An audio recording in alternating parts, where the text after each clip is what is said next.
시청자 여러분 안녕하십니까? KBN 뉴스입니다. 중간선거가 끝났지만 상당수 격전지는 아직 승자를 확정하지 못하거나 재검표 요구가 제기되며 최종 판정까지 다소 시일이 걸릴 전망입니다. 최고의 접전지였던 플로리다주에서는 도널드 트럼프 대통령이 선거 부정 주장까지 제기하며 논란에 끼어들었습니다. 이명주 기자가 전해드립니다. 중간선거가 끝난 지 사흘이 지났지만 하원 13석, 상원 3석 등이 아직 주인을 찾지 못하고 있습니다. 플로리다주 상원 선거는 공화당의 릭 스콧 현 주지사와 민주당의 빌 넬슨 후보의 표차가 0.2%포인트인 15,071표로 재검표가 진행됩니다. 주지사 선거도 초박빙입니다. 공화당의 론 드샌티스 후보와 민주당의 앤드루 길럼 후보의 득표율 차는 0.47%포인트로 역시 재검표가 불가피합니다. 이런 가운데 트럼프 대통령은 트위터에서 플로리다주 사법당국이 브로워드와 판비치에서 선거 부정과 관련된 또 다른 거대 부정 의혹을 들여다보고 있다고 주장해 논란이 되고 있습니다. 애리조나 상원 선거에서도 비슷한 상황입니다. 민주당의 커스턴 시네마 후보가 득표율에서 공화당의 마사 맥살리 후보를 0.5% 앞섰지만 공화당은 부재자 투표에 문제가 있었다며 소송을 제기한 상태입니다. 미시시피주는 상원 의석 중 한 곳이 50% 이상의 득표자가 나오지 않으면서 27일 결선 투표로 최종 당선자를 가릴 예정입니다. 미시시피는 승자가 50% 이상을 득표해야 한다는 조항이 있습니다. 이번 선거는 435명 전원을 새로 뽑는 하원의 경우 민주당이 과반 218석 선을 넘어서 225석을 확보해 다수당이 됐습니다. 민주당은 이전보다 30석을 더 얻었고 아직 13석이 미정입니다. 상원은 민주당이 현재까지 46석을 얻어 이전보다 2석을 잃었고 공화당은 51석을 얻어 다수당 지위를 굳혔습니다. 36명의 주지사를 새로 뽑는 선거에서는 민주당이 기존보다 7명을 더 얻었지만 전체 주지사 수는 공화당이 26명으로 민주당을 앞서고 있습니다. KBN 뉴스 이명주입니다. 뉴욕주에서 불법 체류자 학생들에게 학비 신청 자격을 주는 드림 법안. 그동안 수차례 추진했지만 상원의 다수당인 공화당의 반대로 무산된 바 있습니다. 이번 선거에서 민주당이 뉴욕주 상하원을 모두 장악하면서 드림 법안 등 그동안 쟁점이 되어왔던 법안 통과가 유력시되고 있습니다. 지한샘 기자의 보도입니다. 중간선거 결과 뉴욕주 상하원을 민주당이 장악해 상당한 변화가 있을 것으로 예상됩니다. 이번 선거 결과 뉴욕주 상원은 63석 중 40석, 하원 150석 중 107석을 민주당이 차지해 그동안 공화당 의원들의 반대로 지연됐던 각종 안건과 법안들의 통과가 탄력을 받을 것으로 보입니다. 먼저 뉴욕시 대중교통 인프라 개선을 위한 재원 확보를 목적으로 쿠오모 주지사가 주도했던 맨해튼 교통 혼잡세 도입이 다시 추진될 가능성이 높아졌습니다. 지난 1월 맨해튼 중심 상업지구에 진입하는 차량에 11.52달러를 부과하는 권고안도 예산안에 포함되지 않았고 상업용 차량에만 2.75달러의 혼잡세를 부과하는 방안도 의회를 통과하지 못한 바 있습니다. 불법 체류 학생들에게 주 정부 학비 지원 신청 자격을 주는 드림 법안도 파란 불이 켜졌습니다. 상원에서 다수당이었던 공화당의 반대로 번번이 무산됐던 드림 법안은 내년에는 우선적으로 통과가 예상됩니다. 그동안 공화당 상원의원들의 반대로 무산되어 온 뉴욕주 통합 건강 플랜도 재추진될 것으로 예상됩니다. 민주당 의원들은 한국이나 캐나다처럼 정부가 세금으로 운영하는 통합 건보 플랜을 신설하는 것을 목표로 하고 있습니다. 또 렌트 규제를 강화하는 패키지 법안과 불체자에게 운전면허증을 발급하는 법안, 여성 낙태 권리 보장, 학교 안전 강화 법안, 총기 규제 법안 등 다양한 이슈에서 민주당의 정책이 통과될 것으로 보입니다. KBN 뉴스 지한샘입니다. 도널드 트럼프 대통령이 미국의 남부 국경을 불법적으로 넘는 사람들에게 망명 신청 자격을 불허하는 포고문을 발표했습니다. 하지만 이번 포고문의 법적 효력을 놓고 논란이 예상됩니다. 트럼프 대통령은 오늘 제1차 세계대전 종전 100주년 기념식 참석을 위해 프랑스 파리로 떠나기 전 백악관에서 기자들과 만나 우리나라에는 사람들이 필요하지만 합법적으로 들어와야 하고 또 자격도 있어야 한다고 밝혔습니다. 백악관이 공개한 포고문은 미국의 남쪽 국경을 넘는 불법 입국 시도자들의 입국을 제한하는 내용이 담긴 5개 항으로 이루어졌습니다. 공식적인 절차를 통해 입국한 사람들만 망명 신청을 할 수 있도록 한다는 것입니다. 이번 규제는 내일부터 발효되며 최소 3개월 이상 시행된다고 복수의 당국자들이 전했습니다. 단 이미 국경을 넘은 사람들에게는 소급 적용되지 않습니다.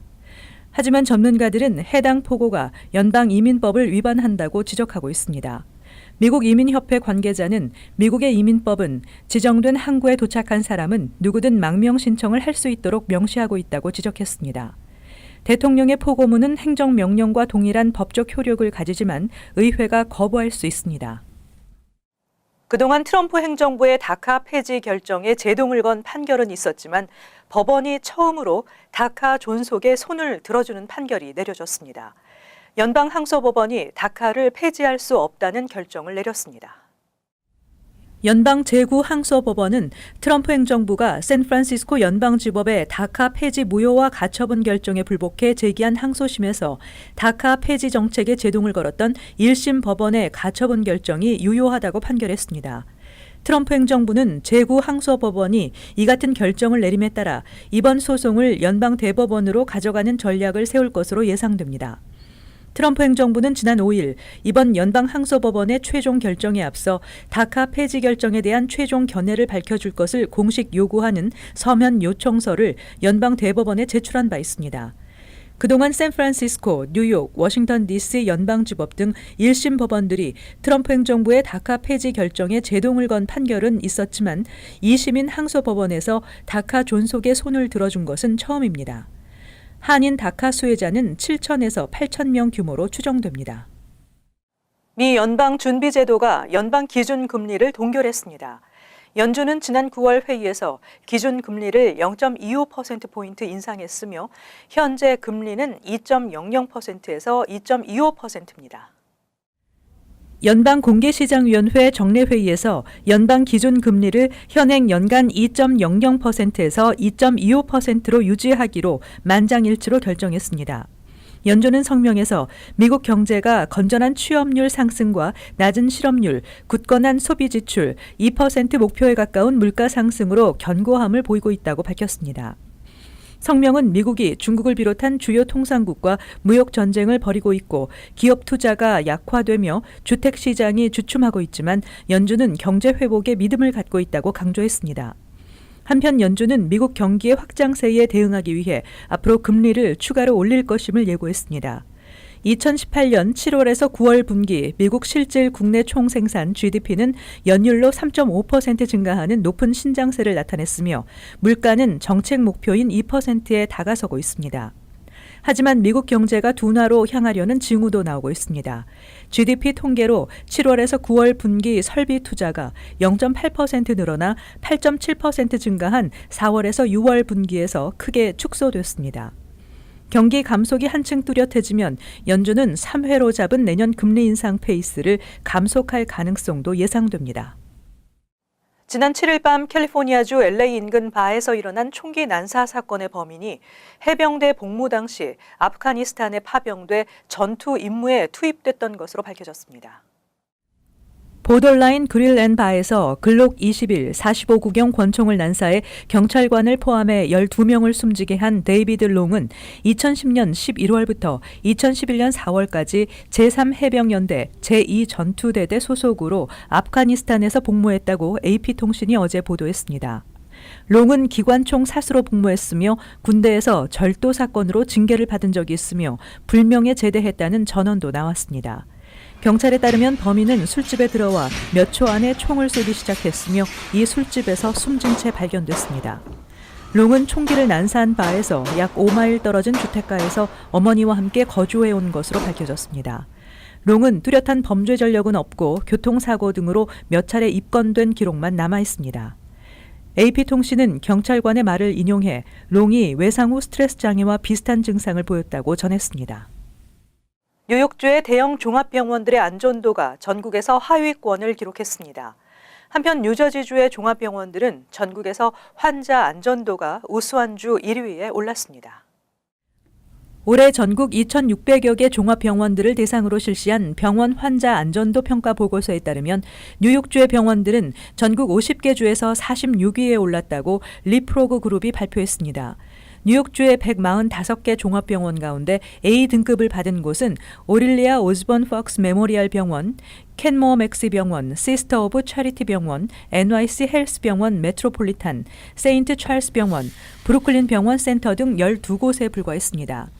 한인들이 자주 이용하는 뉴욕시와 롱아일랜드 지역의 종합병원들도 놀쇼어 의대병원과 굿 사마리탄 병원, 뉴욕 장로병원 퀸즈 분원 등이 B등급을 받은 것을 제외하고 거의 낙제점을 받았습니다. 뉴욕 장로병원, 컬럼비아 의대와 자마이카 병원, 플러싱 병원 등은 C등급을 받았고 특히 엘머스트 시립병원은 최하 등급인 F를 받으면서 환자 안전도 개선이 시급한 것으로 드러났습니다.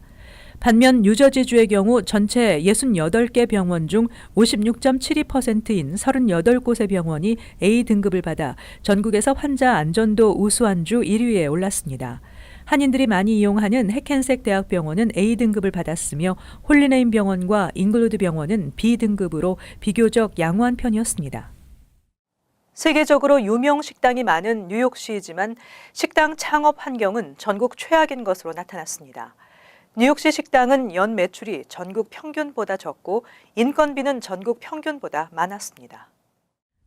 랜딩트리가 전국 50대 도시를 대상으로 실시한 식당 창업 환경 조사 결과에 따르면 뉴욕은 100점 만점에 17.3점을 받아 전국 최하위를 기록했습니다. 전국 평균은 55.8점으로 뉴욕시 등 23개 도시가 전국 평균에 미치지 못했습니다. 뉴욕시 식당의 경우 연매출 중간 가격은 22만 4,640달러로 전국 32위를 기록했지만 직원 1명당 지출되는 연간 인건비 중간 가격은 전국 2위에 해당하는 2만 2,581달러를 기록해 수입 대비 지출 가성비가 전국에서 가장 낮았습니다. 또한 외식을 많이 하는 35세에서 54세 인구 10만 명당 식당 숫자가 전국 3위, 연소득 5만 달러 이상 인구 10만 명당 식당 숫자가 전국 4위를 기록해 식당 과밀에 따른 치열한 경쟁이 식당 창업에 부정적인 영향을 미쳤습니다. 랜딩트리는 뉴욕과 샌프란시스코와 같은 대도시는 세계적으로 유명한 식당들이 즐비하지만 업계 입장에서는 식당이 너무 많아 자리를 잡고 성공하기가 쉽지 않다고 평가했습니다. 랜딩트리 조사 결과에 따르면 전국 50대 도시 가운데 식당 창업 환경이 가장 좋은 도시는 밀워키로 82.5점을 받아 전국 1위의 이름을 올렸고 신시내티가 78.4점으로 2위, 미네아폴리스가 77.4점으로 3위를 기록하는 등 중서부 지역 도시들이 상위권을 차지했습니다. 최근 아마존 제2사옥의 뉴욕 롱아일랜드 시티 진출이 알려진 가운데 구글도 맨하탄 웨스트빌리지 일대의 단지 조성을 위해 협상 중인 것으로 알려졌습니다. 두 회사는 5만 명가량의 직원을 뉴욕에 두게 됩니다.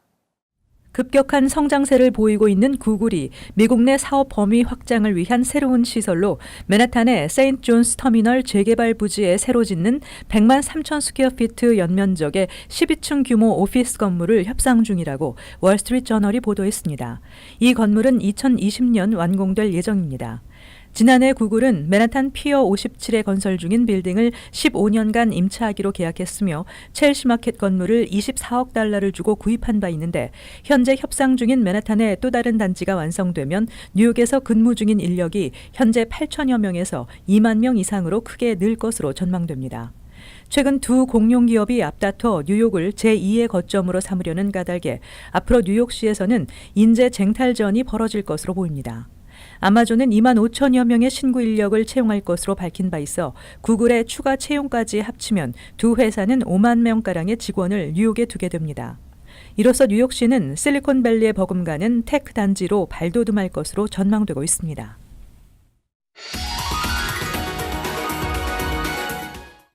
이어서 LA 지역 한인사회 소식입니다. 북가주 치코 지역에서 산불이 발생해 2만 명이 대피했습니다. 캘리포니아주 소방국은 오늘 오전 6시 30분쯤 뷰트 카운티의 페덜리버 캐년 인근에서 캠프 산불이 발생해 주민 2만여 명에게 대피령을 내렸다고 밝혔습니다. 이어 당국은 캠프 산불은 빠르게 확산되면서 현재까지 18,000에이커를 불태운 만큼 인근 주민들도 미리 대피할 것을 권고했습니다. 한편 현재 진화율은 0%에 머물고 있습니다. 미투 운동의 영향으로 연말 회식을 하지 않은 회사가 급증한 것으로 나타났습니다. 취업 정보업체인 챌린저 그레이 앤 크리스마스가 미 전역의 인사 담당자 150명을 대상으로 설문조사를 실시한 결과 27%는 연말 파티를 열지 않는다고 답했고 8%는 올해 모든 파티를 주최하지 않을 계획이라고 말했습니다. 이는 지난 2004년부터 시작된 설문조사 이후 가장 높은 수치입니다.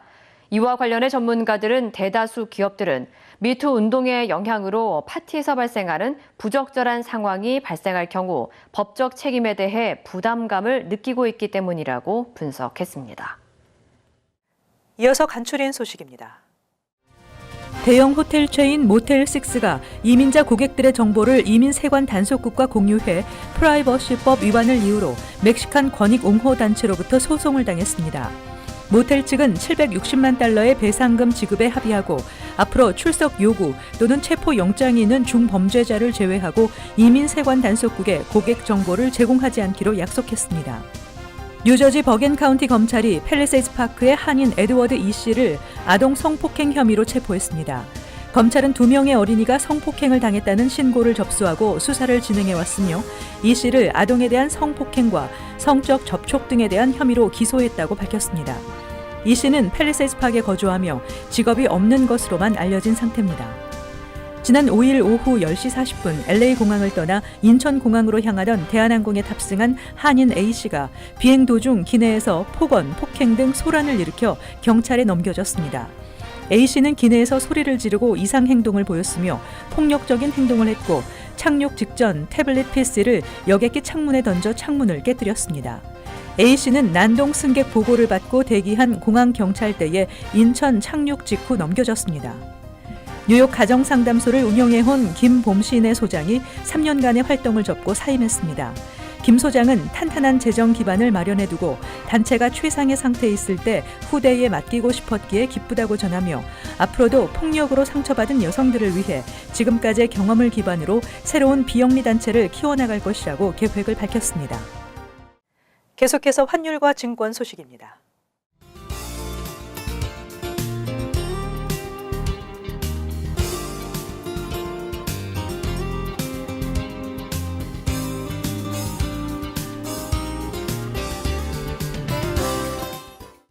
끝으로 날씨 전해드립니다. 토요일 대체로 맑겠으나 바람이 있겠습니다. 낮 최고 기온은 45도, 섭씨 영상 7도, 밤 최저 기온은 33도, 섭씨 영상 1도. 일요일 대체로 맑겠습니다. 월요일 대체로 흐리겠습니다. 이상으로 KBN 뉴스를 마칩니다. 시청해주신 여러분 고맙습니다.